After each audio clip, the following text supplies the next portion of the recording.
नमस्ते साधकों। आज की कथा बहुत समय पहले की है, यानी सृष्टि के शुरुआती समय की है। उस समय जब ब्रह्मांड नया नया बना था और देवता, दानव, ऋषि धीरे धीरे उत्पन्न हो रहे थे। इसी काल में जन्मे थे ऋषिराज जामवंत जी, जिनका जन्म स्वयं ब्रह्मा जी की जामबाई से हुआ था।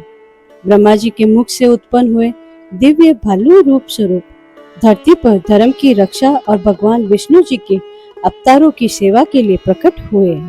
प्रभु, यह अद्भुत प्राणी कौन है जिसका तेज सूर्य जैसा और रूप भालू समान है? यह है ऋषिराज जामवंत। मैं इन्हें देता हूँ असीम शक्ति, अद्भुत गति और दीर्घायु का वरदान।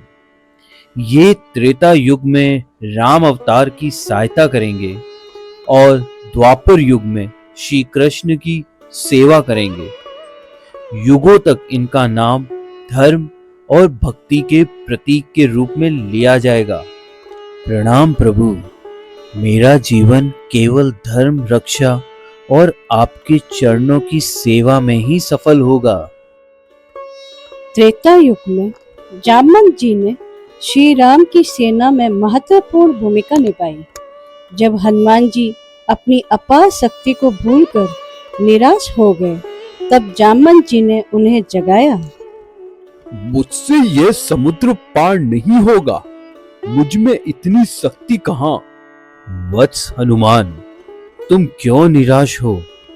तुम्हारे भीतर इतनी शक्ति है कि एक छलांग में यह सागर भी छोटा पड़ जाएगा। उठो और सीता माता की खोज के लिए समुद्र पार करो।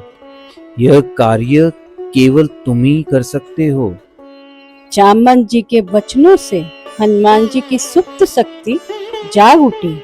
उन्होंने गर्जना की और एक महान छलांग लगाकर लंका की ओर उड़ गए। द्वापर युग में जामवंत जी पुनः प्रकट हुए। यह उनका सामना स्वयं श्री कृष्ण से हुआ। जब श्यामंतक मणि को लेकर भयानक युद्ध हुआ। युद्ध कई दिनों तक चला। अद्भुत, ऐसा बल, ऐसा तेज, यह कोई साधारण मनुष्य नहीं हो सकता।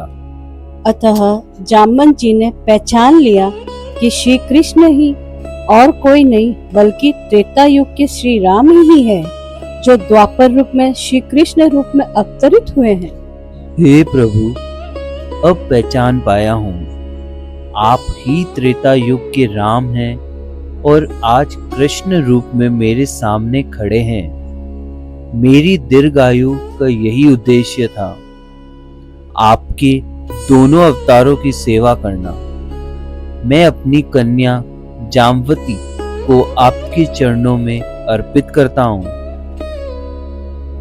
ऋषिराज, आपकी भक्ति और समर्पण अद्वितीय है। आपने अपनी लंबी आयु का हर क्षण धर्म और भक्ति में लगाया। यही आपकी जीवन की सबसे बड़ी सफलता है।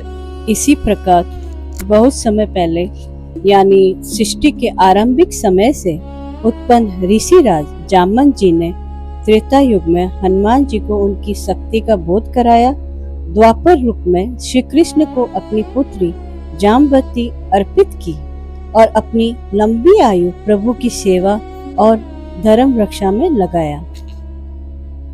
प्रभु, चाहे आप राम हो या कृष्ण, मेरा जीवन आपके चरणों की सेवा में ही सफल है।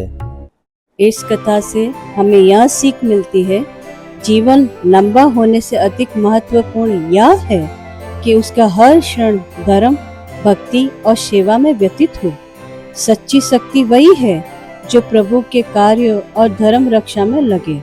समर्पण और भक्ति ही जीवन की सबसे बड़ी सफलता है। साधकों, अगर आपको यह पौराणिक कथा पसंद आई हो तो हमें आशीर्वाद के रूप में लाइक करिए, अपने दोस्तों से शेयर करिए और हमारे औरा चैनल को सब्सक्राइब करना बिल्कुल मत भूलिएगा। मिलते हैं अगली दिव्य कथा में। धन्यवाद।